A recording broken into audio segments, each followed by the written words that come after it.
Hello and welcome to this podcast episode where we're going to talk about, oh my God, the futility of comparing yourself to other people, and even more specifically, comparing your journey to other people. And this is something that I think most people get caught up with at some point, especially when you're following your soul path and it doesn't always look pretty. It doesn't always look like it's working out. It doesn't always have immediate reward. And it can be very easy to then look at other people who have reached, let's say, more success by a certain point in the eyes of society, or through the lens of, the concepts of like, this is successful, this is where you should be. If you were here, you'd be better. You'd be even better. If you had this much money in your bank account, if you were married, if you were earning this much, that would be better. And, it's very natural, I think, for us to have these sort of experiences where you might look at someone else and think, I should be there. I should have done something different. I should have made different decisions earlier. I should have bought an investment property and saved all of my money and got myself to, this other point, or started building a business at 20 and been a millionaire by 25 or something, because you see other people doing that. You see other people where you see a little slice here. You see a little slice of what they've achieved and what their life is. You have no idea of the whole picture, and also at one moment in time. And you're comparing yourself at where you are in this moment in time with them at that moment in time, which again is even more limited, even more not the full picture. Now, the reason this came up for me to create a podcast episode on was that this was a discussion I had with a client of mine last week on our coaching session. She came in telling me, that she felt like she was, this sort of anxiety to create her things, because she always felt, and I asked her, where is that coming from? And she said, because I always feel like I'm behind, like I should have done more already. I should be there already. I should be here already. And she said to me, I met a guy recently who, I think it was something like, started 7 businesses by the age 20, and or multiple businesses and at 7 figures by like age 20. And then she's looking at herself in her late 30s going, what have I done? Why didn't I should have done better to begin with. I should have known. I should have done something differently. And that's, that is a loop so many of us go into unconsciously, which is why I wanted to create an episode on it, in case that is where you're noticing you're at right now. You've been comparing yourself to other people and their journey and thinking, oh my God, I should have done things differently. So what I'm going to share with you in this episode, I hope helps break you out of that in a deeply authentic way, where you really see that it's not comparable. You can't compare your path. You can't compare this moment in time of your journey to that moment in time of their journey, because you don't know what's going to happen after that. And you don't see even the full picture of what's happening. And we all have our own path and our own journey to go on. So just before I go even more into that, I want to share a couple of stories with you guys that I think frame up what I'm about to share with you, to just help you come out of that comparisonitis in an authentic way and really see the beauty and magic and perfection in your own path. So I've been coaching for a little while now. I've been around the block, and I first uncovered, I guess, the concept of business and online business, and started applying myself to learning it and doing courses where I was learning from people about online business. This was initially when I had started my raw food market stall while I still worked full-time as an engineer, as a way of just getting out of my comfort zone, doing something that I was feeling very passionate about at the moment, and just doing something I would never usually do. That was what started, in a way, my entrepreneurial journey. So I started doing all of these courses about online business, entrepreneurship, and that was 12 years ago. 12 years ago, right? And so I've been around the block and I've seen people either at successful points or rise into having success. And then I've seen over the long term, what has happened? Do all those people hold? What is the journey of those people? And I can tell you that some of those people have held and have continued to evolve and have their businesses evolve and, stay on sharing their work and getting their work out into the world. And I've watched plenty of people that are gone up and then gone down or gone up and then disappeared. And so interestingly, before I had this conversation with this client, earlier, I think it was even earlier that morning, I had seen, I think on Facebook, that's right, I'd seen a friend's post on Facebook and someone that commented was this girl. I'm going to call her Chloe. That's not her real name, but just to make it a little bit easier to talk about, I'm going to call her Chloe.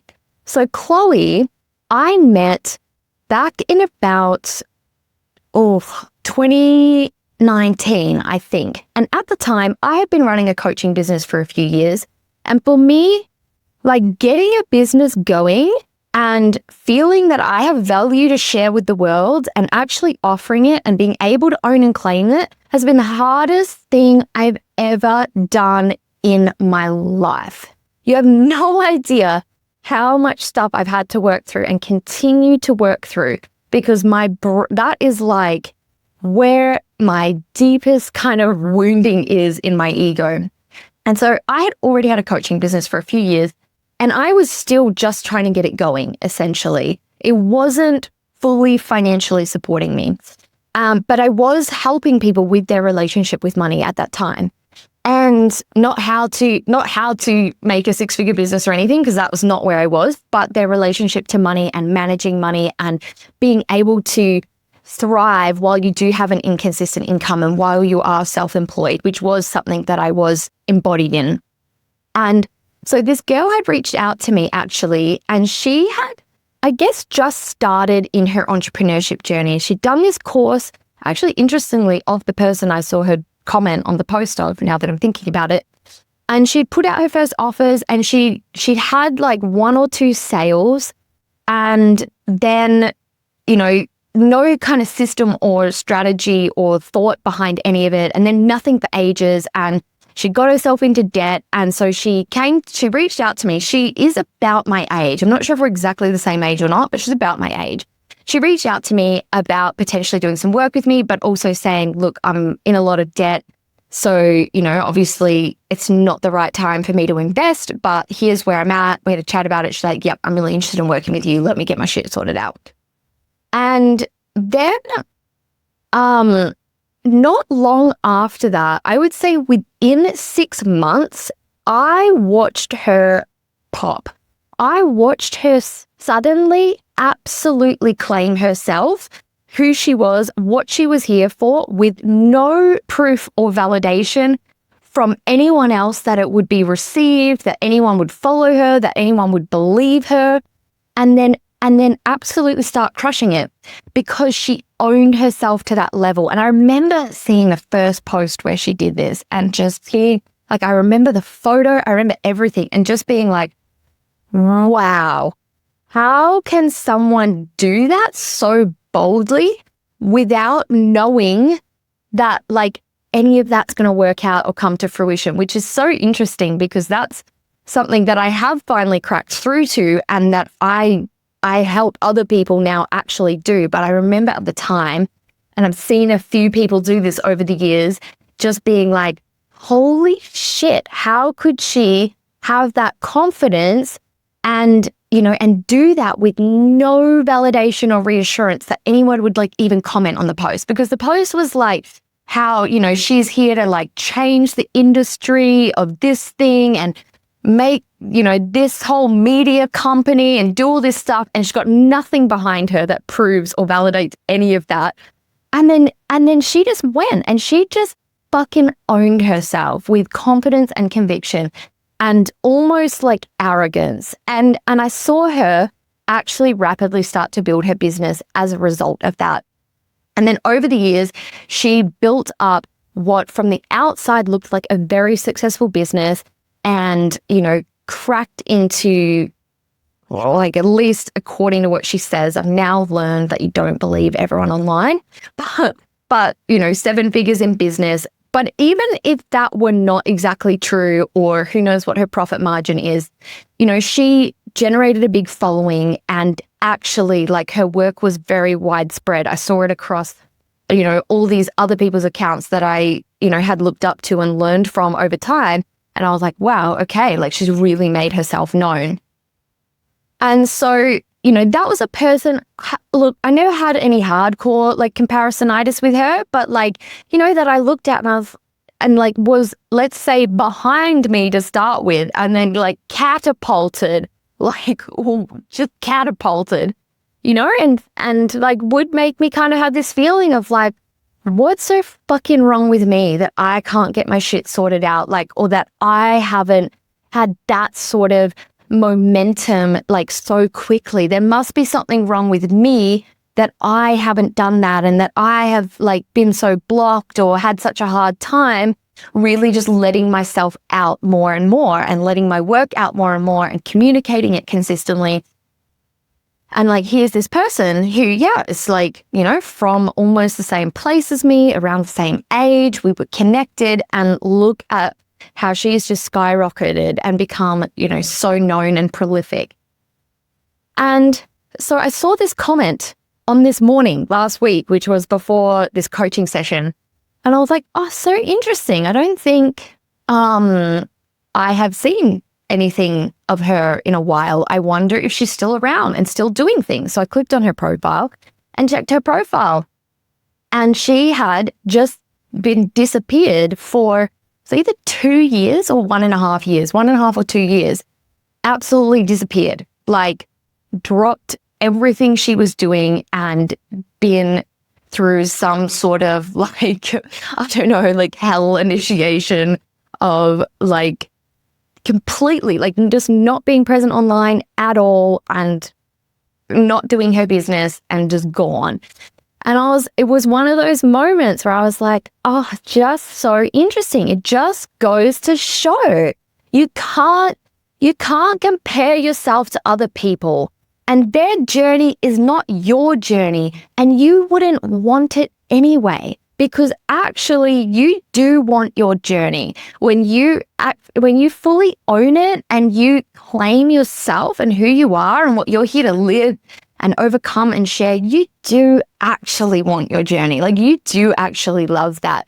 It's only when you're feeling not enough, lack, or, not feeling connected to what it is you're bringing through, that then you start to compare yourself to others and think of and project this lens of what would be quote unquote better via societal standards, that I should have done it this way, I should have got here, I should have been here by now, when that's just not even your full picture. You're not even comparing your full picture because you can't even see your full picture. You don't know what's coming for you. You don't know your full journey. And so I have seen this enough by now. I have seen multiple people, not just this woman. That would just happen to be what I saw that morning.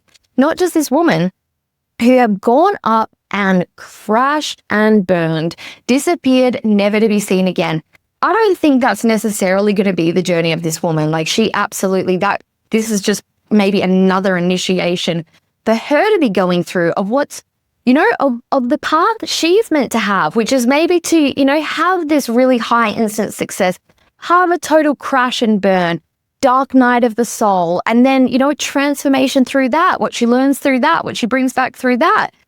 But what you're comparing in one single moment in time is not comparable.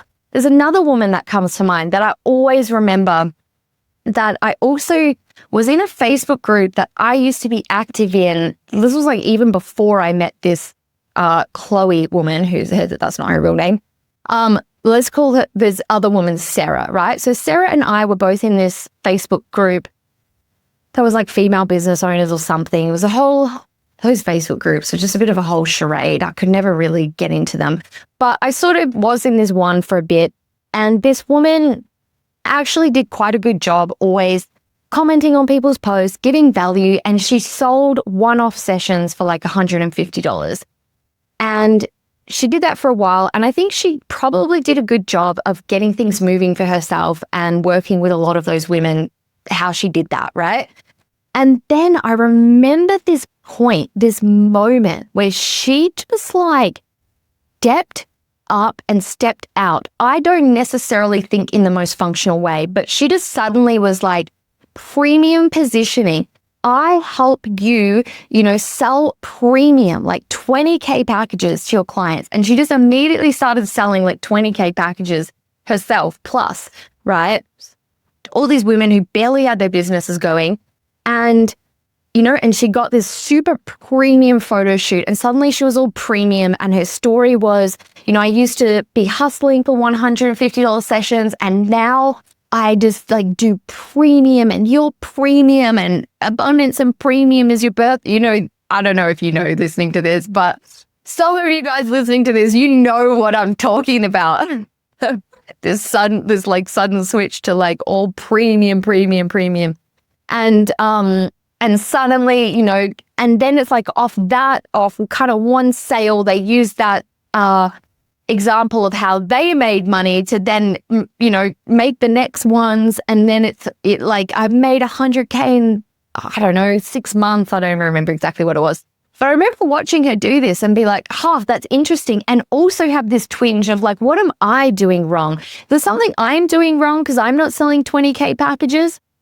And, this woman kind of rode that for a while. And then I remember a couple of years later being like, I've seen this woman for ages. Like, what happened to Sarah?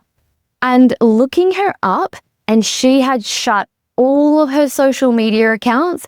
I saw her in one photo, like on this other woman who I used to get her ads for her all the time. It was like feminine, energetic stuff, but that was really, I don't know what her actual work was like, but her front end marketing was very fluff, I would say. Just this like, honestly, just this delusional thing that I guess that is common in New Age manifestation, where it's like, yeah, if you just get in the energy, like you manifest exactly whatever you want, like immediately. Bullshit. Like that's not how it works, right? I've been around the block, in my opinion anyway. And I think like a lot of women, get really enticed by this and they want they want to get out of the pain of like their resistance, their shit that comes up, their like having to work hard or hustle or not feel good enough.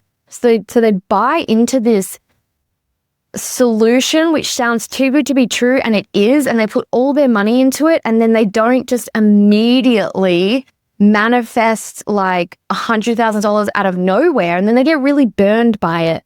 Anyway, I saw her like as a support coach in like this photo of that woman.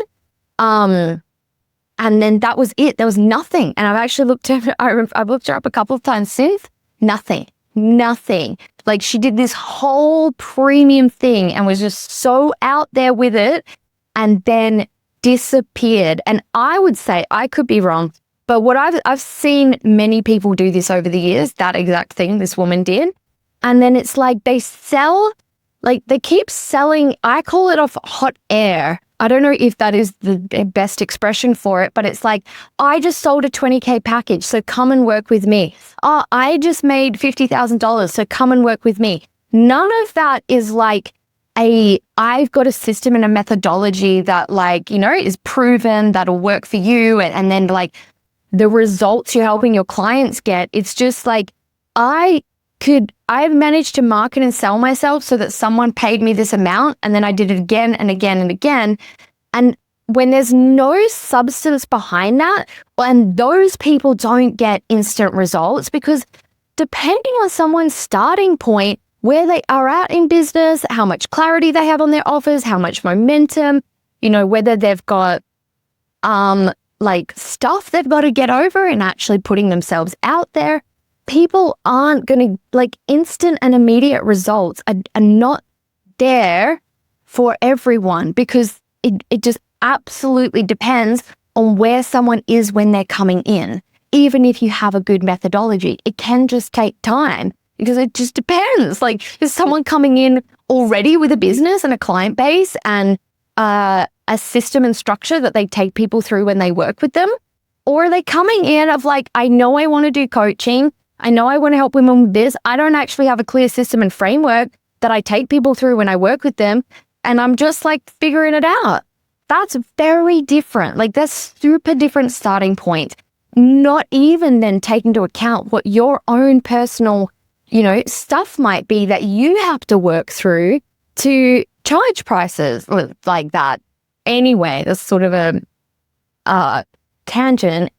But look, I'm not saying that I know the whole situation or what happened behind it, but I've seen this before, and it's kind of yep, I made this, I made 100K month, and then it's okay, well, when you don't the next month, you have zero sales, or once it catches up that none of those people re-sign because they can't afford to, because that was never a sustainable price for them to continue going on with, and they didn't get instant, immediate results, then it's oh my God, I have nothing to keep selling that offer from, because I just maybe had a 0K sales month. All those people that I got in initially haven't re-signed, and I haven't expanded my audience enough that I've built trust and credibility with enough more people to have them come into that. And then it's then it's just it all comes crashing down, because what they would then have to do is really the work on themselves to have an ego death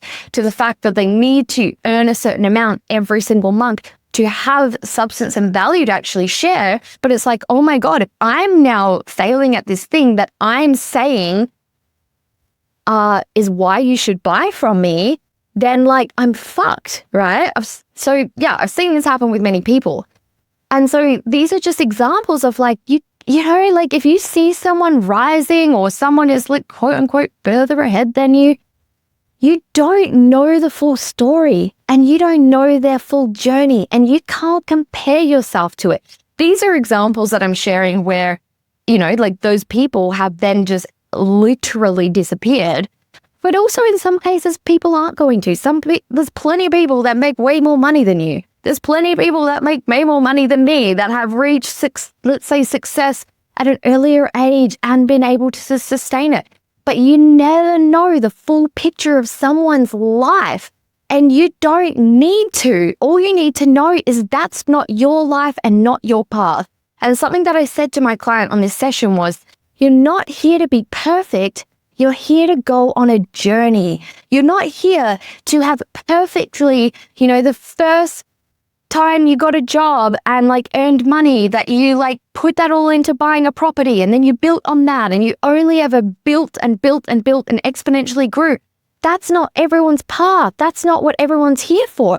I believe you have your own dharma. Your own dharma is your path, and your path and your journey is what you are here to learn and experience and go through. And that is unique to you, based off your childhood conditions, based off even your ancestry, based off so many things. You come into this most unique vessel and being. No one is starting at the same place. And, you've come into this unique vessel and being to have your own experiences and your own journey that's going to lead you to what you're here to learn, and your treasure that you're here to share back with the world, your dharma, what you're here for. Not everyone is here to be a Tony Robbins, and not everyone would want to be. I say that because I see some people sort of have this aspiration of Tony Robbins or Oprah. That would be the pinnacle of success in, let's say the personal development field. But not everyone would love the life of Tony Robbins. Not everyone would love, look, I don't know how many employees he's got, but let's say 200 fucking employees. Would you love to have 200 employees? Would you love the life of the level of responsibility that Tony Robbins has?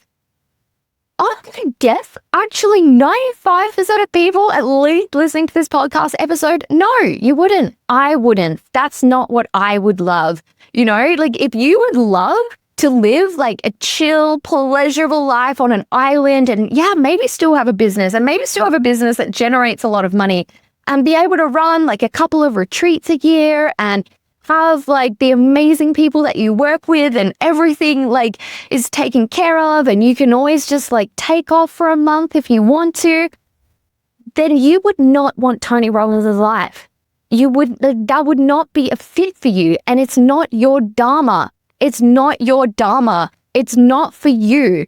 You know, all of us would be most satisfied with our own dharma if we would just embrace it and not compare ourselves to others and had this overlaid concept that something other than what we're doing is the right way. And we only do that when we feel in lack and when we disconnect from actually our future potential and what we're creating and what we are uniquely here to share. You know, because some people, like your dharma is going to be, let's say, having a coaching academy where you work with a few hundred people a year or a few thousand people a year or like 50 people a year or like 20 people a year, but maybe in some really high touch and intimate way.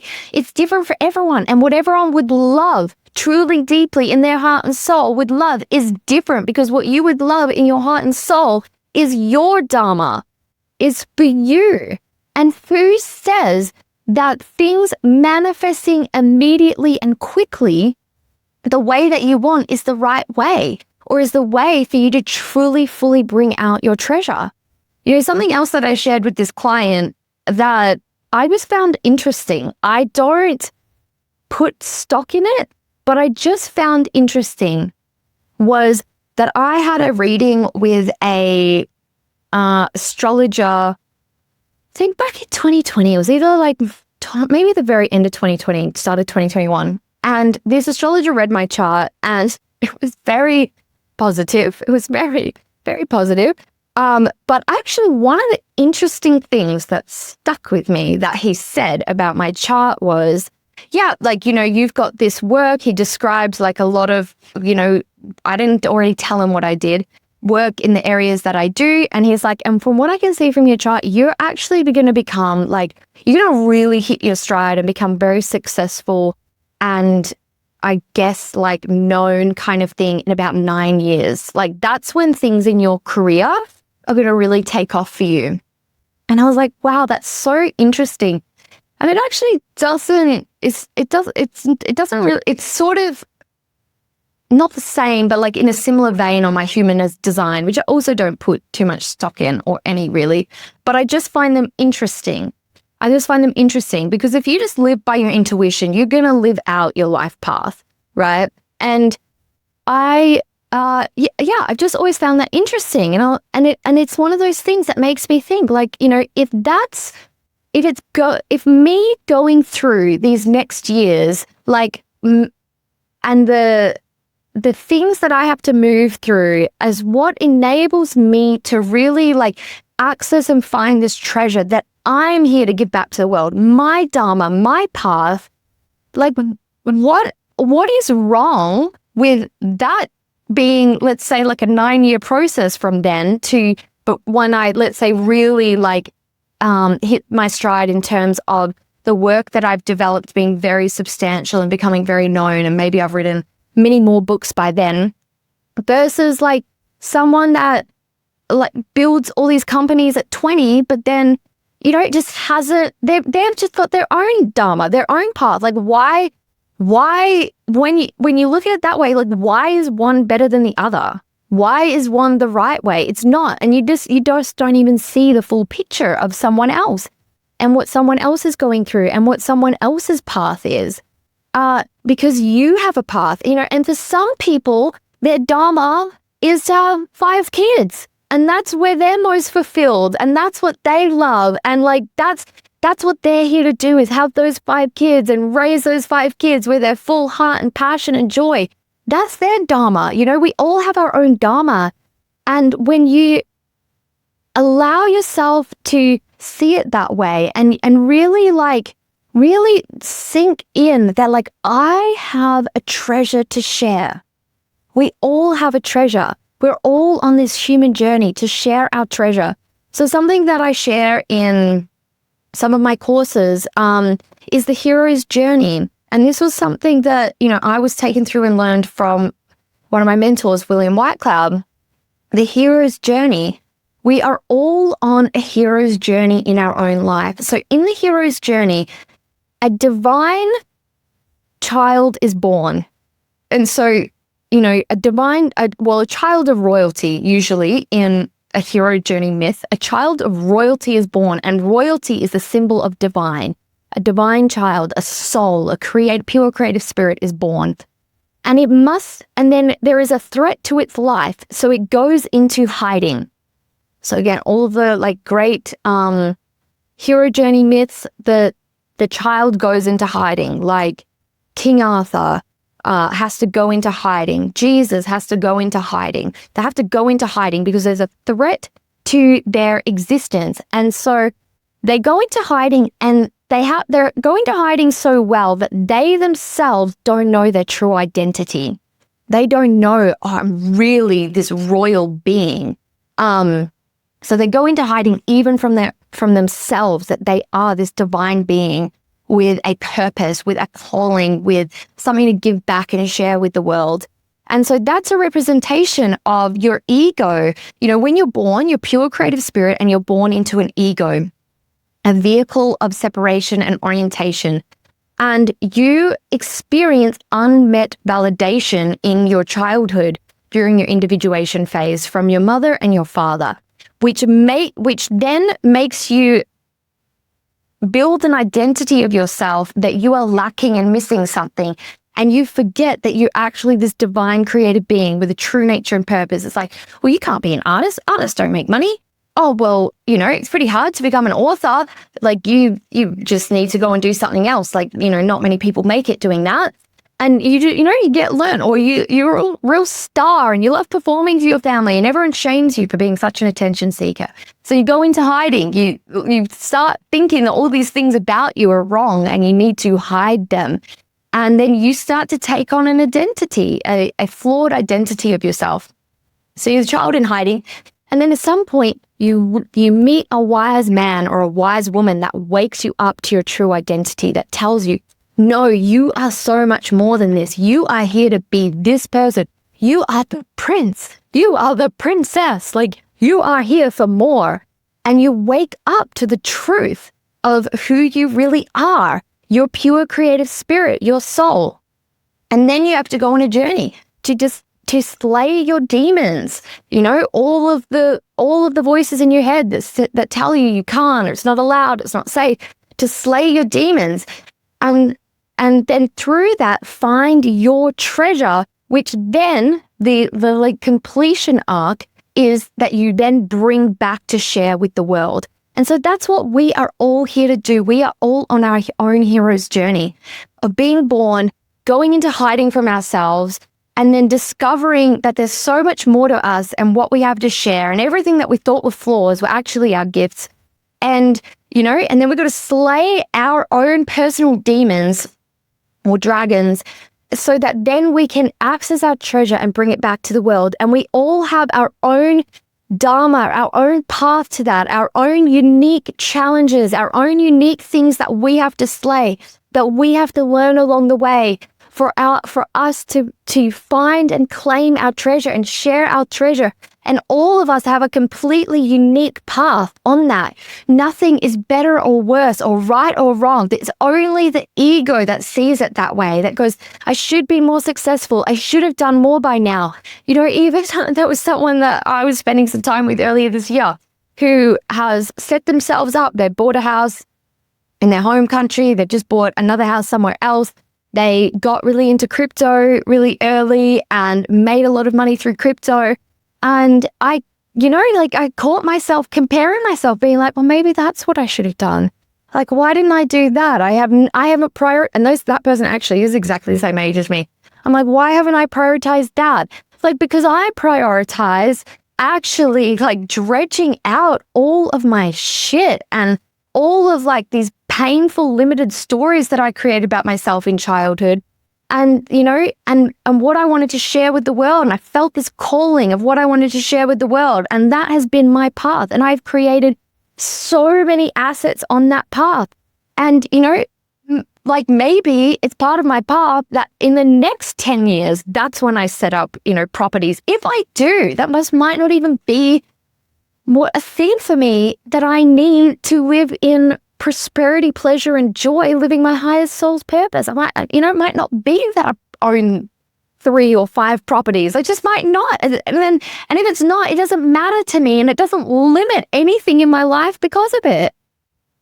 And, it's just incomparable. It's incomparable, because what I have built is something different to this person. I built so many things this other person doesn't have, because I've done what I've done. And also when I look back on my life, what's so clear and obvious to me is I couldn't have done it any other way. Literally, I went into my engineering job. I was earning really good money. And if I stayed in it, the next year I would have gone up in salary.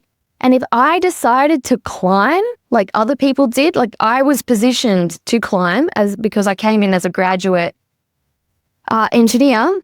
And if I decided I wanted to climb like those other people, in a few years, I could have been on 200K.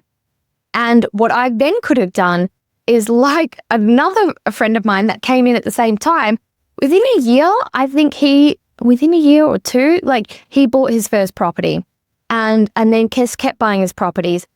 And, I could look and be like, okay, if I just followed that path, that trajectory, I could have, and done that for like 10 years, I could have set myself up with, say, a bunch of properties. And maybe gone that route where people use their work and they just like save and they put it all into investments so that then they can retire at like, I don't know, 40 maybe. I'm not even 40 yet, but they go that path. And I look at that and I go, I couldn't have done it. Like when I quit my job, I could not stay another day. I literally was like, I can't do this. I felt like my soul was dying, and I had only just really got on board with having the concept of having the soul at that point. And I was just like, no, I just can't do this. And there are times where I've like looked sort of at my parents and been like, I feel so sorry that you had me as a child who's just so unconventional in so many ways and just has not followed the normal path, because I come from a respectable family, educated parents, all their siblings are educated, everyone's like educated and respectable. And I'm just like, a bit of a wild card, like such a wild card. I mean, when I actually seriously look at it, especially my dad's life and my mum's, I realize I'm not as much of a wild card as I think, but I'm just so sorry that I couldn't have done the respectable thing and just built a normal career, made money, got married, had kids. But I was like, I feel sorry. I mean, that's my ego being like, oh, I feel bad. Like I'm such a ill-fitting daughter for you. But on the other hand, I'm like, I couldn't have done it any other way, because when something is so against my truth, I just can't do it. I can't stay in it. And when I was, I guess, trapped in an environment like for so long in my childhood where I did have to do what felt so wrong and so against my truth, I became so depressed that I wanted to die. And I'm not exaggerating. I ideated on suicide. As soon as I became aware of the concept of suicide, it interested me so much. And from 13, I didn't want to have to do the act of committing suicide, but I wanted to commit suicide. I was not at the point where I was prepared to do an act of suicide because it felt really risky. I was really afraid of pain, physical pain. And yeah, I just wasn't there yet, fortunately. But like that was a result of, I grew up isolated on a farm where there was just a very clear, this is the way we do things. And you have you don't get to have personal desire if it doesn't fit in with our agenda. And you will work and you will do this and you will spend your holidays doing this and you will spend your weekends feeding the calves and doing whatever. And once I went to boarding school, I did not get to spend any school holidays with my friends. I had to spend school holidays back on the farm working. And the boarding school, oh my God, you have no idea. I just had this feeling of being trapped. Like I was so trapped. And I actually preferred school term time to holidays because at least I had some level of freedom. But I was in an all girls boarding house and I was not allowed to leave. We were not allowed to leave unless all of these conditions got met. We had a group of 3 people that you could go with. You could go to this spot for half an hour and then you'd have to be back. You could go to this spot for 1 hour and then you'd have to be back. But you couldn't do those things on the same day. You couldn't do them 2 days in a row. You have no idea. And there were bars on the windows downstairs, so you couldn't get out.